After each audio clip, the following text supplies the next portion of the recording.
Okay guys, so in this example I'm going to use the method .upper to make something uppercase. So I've got my example here, and when I print my example I get my name running in lowercase.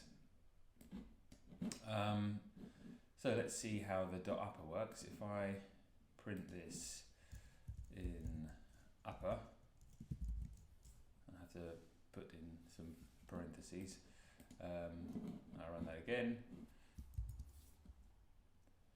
It's all uppercase.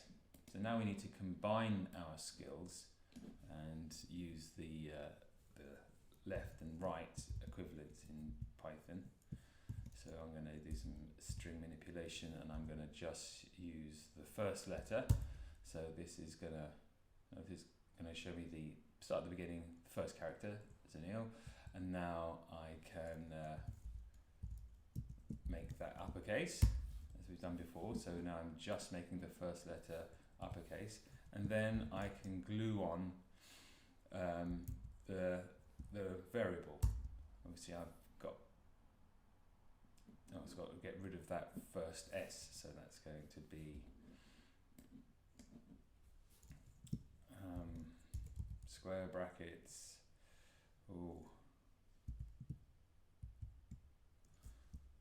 I think that's right. There we go. So I've made the first letter uppercase. Now I need to figure out what happens if the how long the word is. Can you remember how to do that? If I print out the length of the variable,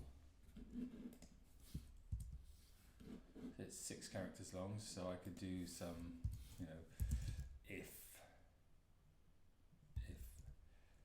len is bigger than or less than 2, then do something.